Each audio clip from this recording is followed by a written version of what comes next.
In the space of just 5 years, GT Academy has gone from a gaming experiment to being the world's most innovative driver selection program.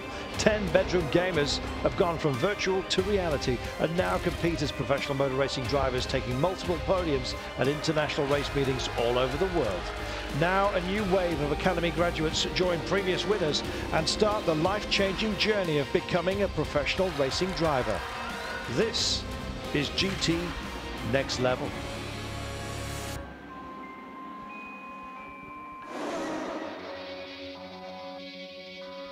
Less than 2 months ago, 24-year-old Miguel Faísca of Portugal was a bedroom gamer studying to become a mechanical engineer.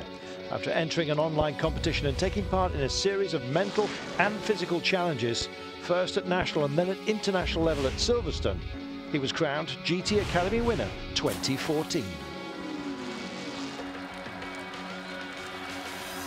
I didn't think this was possible. I never believed it, but I won and it's amazing. After beating over 1 million other gamers, he now spends his time training to become a professional racing driver. Over the past 2 months, he's been on an intensive driver development program, working towards his international C license. Without this, he cannot qualify to drive in one of the toughest endurance races on the planet, the Dubai 24 Hours.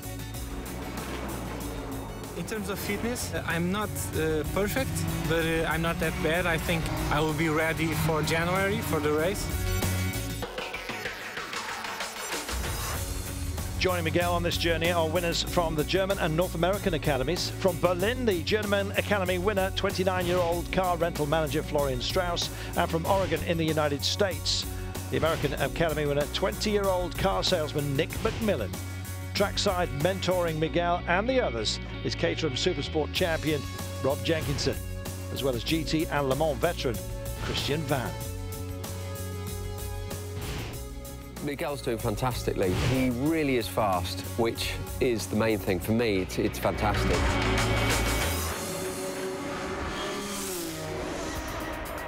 Last time the boys came through a race test at Donington, where the first time they drove the powerful GT4 car that they're going to be driving in Dubai. It was also their first night race, but lapses in concentration for Miguel saw him spin off the track twice. It could have been costly, one incident coming 15 minutes from the end. I just missed the tarmac and into the gravel and stuck the car.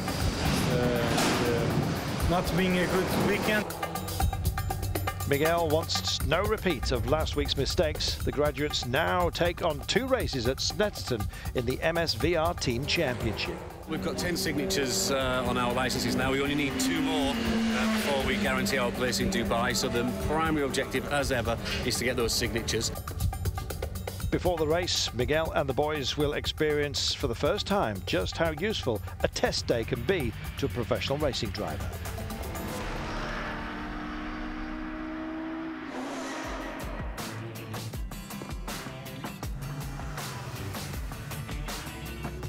But here at Snetterton, we've got a race weekend ahead of us. It's nice to come here on a Friday and get the boys some track time ahead of a race weekend. It's something we haven't historically done.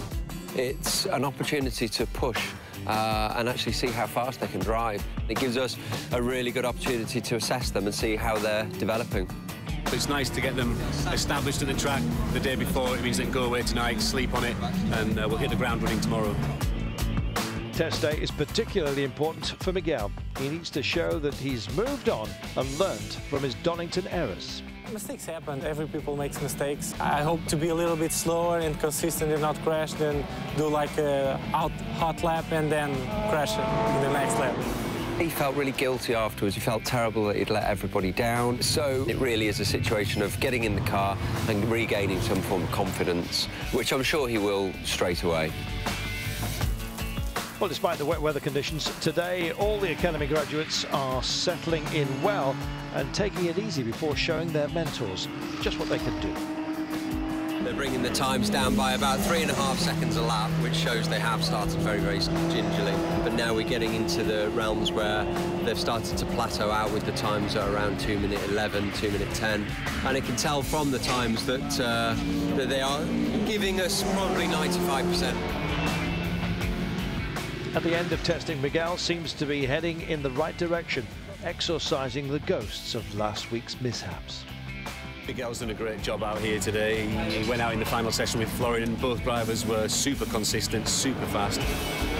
I think it went pretty well. I'm still not comfortable with the full circuit. Some parts I need improvement, and I hope in the race I'll be a little bit more prepared than I was when I first got here. This is a sprint weekend, and Miguel, along with Florian, will have to wait another 24 hours before they can race. It will be Nick McMillan, the US Academy winner, who will contest the first two of the weekend's 4 races. Miguel and Florian will not rest easy. The program actively encourages them to help out behind the scenes.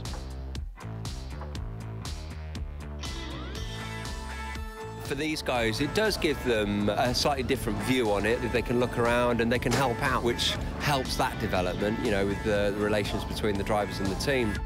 Usually when we have a race we are kind of focused, so we kind of don't notice some things around that happen. But today I can focus on other things and try to see the other side of the people who are here.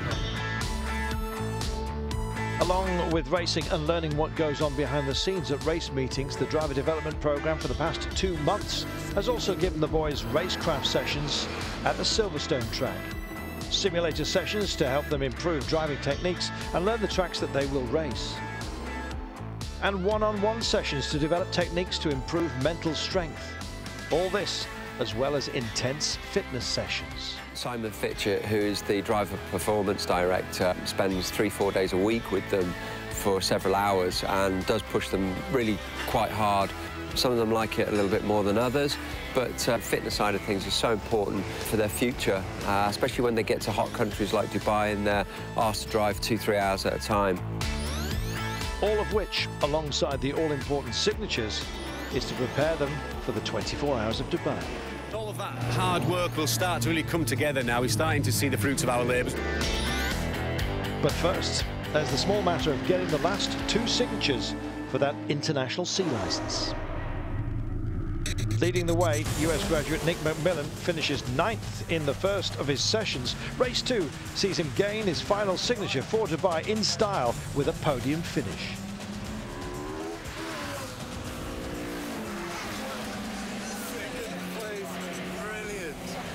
Lap, he's managed to pass 2 cars that were in front of him, and he's got the last car just going across the finish line. Well, the standards have been set high. The remaining final signatures for Miguel and Florian will allow them to race in Dubai. The pressure is on.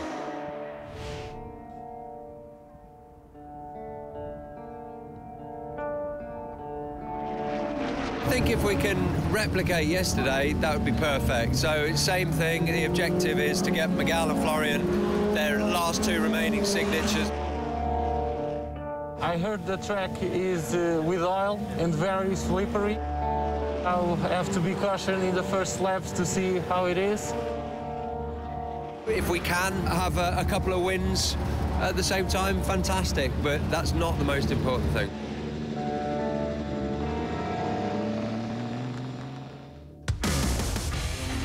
Despite the track conditions, the boys qualify well, with Florian 2nd on the grid and Miguel 3rd.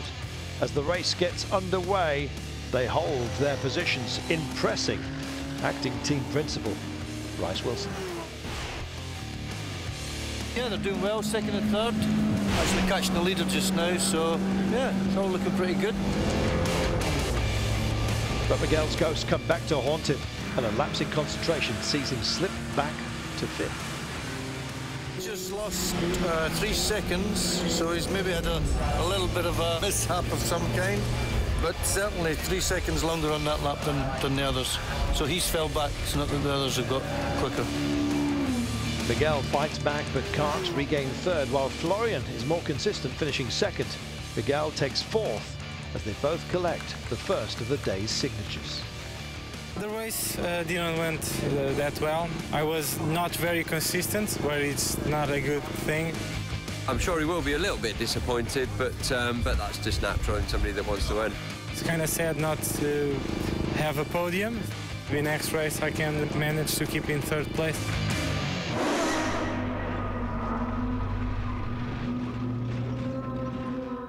Miguel made a bit of a mistake in the first race, but hopefully he'll have learnt by that and put in a solid performance now in race 2.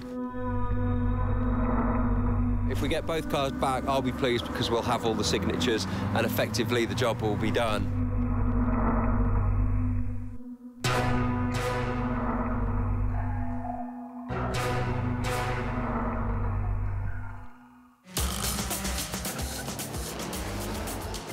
The grid is the finishing positions of the last race. Miguel gets off to a flying start, moving from 4th to 2nd, but fails to consolidate his position. Old habits start to set in, and at the end of the first lap, he slipped back to 5th. I don't know if you caught it on camera, he had to be run off the circuit. I think just getting a bit too eager. Go past his teammates somewhere during the start, and it's just keen and adrenaline and all these things. Miguel digs deep to find his rhythm using everything he's learned in the driver development program. He moves up a place, but it's no podium for Miguel. Again, he crosses the line 4th, while his fellow graduate Florian takes his 2nd podium, finishing 3rd.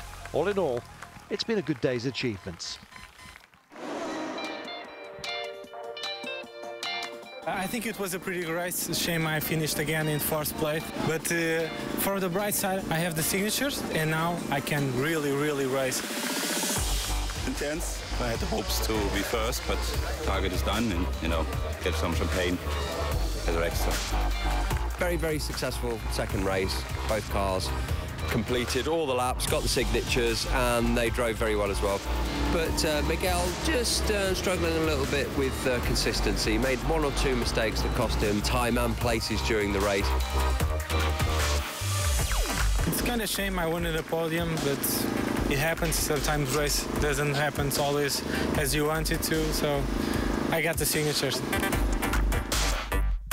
Now Miguel and Florian can join Nick, claiming their prized International C license. It's been 2 months of hard work. Now it means I think we can actually race and try to be competitive. Within reasonable limit, I think. We're going to Dubai. Basically, it means we're going to Dubai. Exactly. The guys can relax for now, but the hard work is not over. If Miguel wants to repeat the success of previous Academy winners, he'll have to learn from his mistakes and work hard on his consistency over the remaining days of the driver development program to give him the chance of a podium at the 24 Hours of Dubai.